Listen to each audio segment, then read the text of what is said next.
బేసిక్గా రాజా సింగ్ మీద బీజేపీ అధిష్టానం ఎందుకంత సీరియస్గా ఉందంటే ఆయన పార్టీ హైకమాండ్ తీసుకున్న నిర్ణయం రామచంద్రరావుని బీజేపీ అధ్యక్షుడిగా ఎంపిక చేయడాన్ని చాలామంది వ్యతిరేకించినా వాళ్ళంతా సైలెంట్గా ఉన్నారు. ఇప్పుడు అరవింద్ కూడా వ్యతిరేకమే, ఆయన కూడా అసంతృప్తే ఉన్నది. ఆయన పార్టీ ఆఫీస్కి వచ్చిండు, సైలెంట్గా వెళ్ళిపోయిండు. ఏమైనా మాట్లాడితే తన సన్నిహితుల దగ్గర డిస్కస్ చేసిండు. ఈటల రాజేందర్ ఆయన తన అసంతృప్తిని కేవలం 3 నిమిషాల స్పీచ్ మాత్రమే ఇచ్చి ఏదో అసంతృప్తిగా ఉన్నాడు అని బయటకు వెళ్ళగక్కిండు.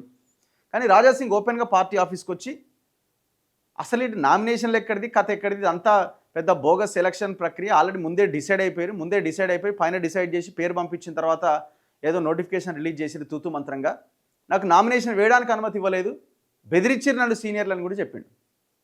సో ఇక్కడ మాట్లాడిన వ్యాఖ్యల్ని యాజ్ ఇట్ ఈస్గా వాళ్ళు హైకమాండ్కి పంపించారు. ఇక్కడ ఉన్న సీనియర్లు, పార్టీ నాయకత్వం, హైకమాండ్ చాలా సీరియస్గా దీన్ని పరిగణించింది. ఎందుకంటే గతంలో కూడా ఈయన మీద ఒకసారి సస్పెన్షన్ వేటు వేసింది.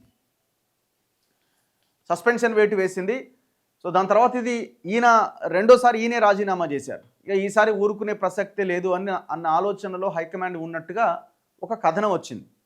మరి ఇప్పుడు రాజా సింగ్ను భారతీయ జనతా పార్టీ వదులుకోవడం అంటే ఓవరాల్గా నాట్ ఓన్లీ తెలంగాణ, ఓవరాల్గా దేశంలో కూడా ఆయనకు అభిమానులు ఉన్నారు.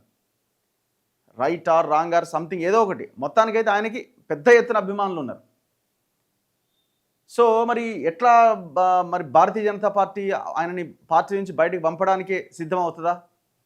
అసలు డిస్కషన్స్ అన్నవే లేవా? ఆయన పార్టీలో ఉంచడానికి ఎవరిని పంపించే ప్రయత్నం చేయదా? చేయకపోగా పార్టీ నుంచే సస్పెండ్ చేస్తుందా? ఎమ్మెల్యే పదవి కూడా లేకుండా చేస్తుందా? బై ఎలక్షన్ ఎదుర్కొంటుందా రాజా సింగ్ని అక్కడే పెట్టి? సో ఇవన్నీ క్వశ్చన్ మార్క్సే. కానీ పేపర్లో అయితే ఈ వార్త వచ్చింది. మరి ఇది ఎంతవరకు వాస్తవం అన్నది తెలియదు. యాక్చువల్గా ఆయన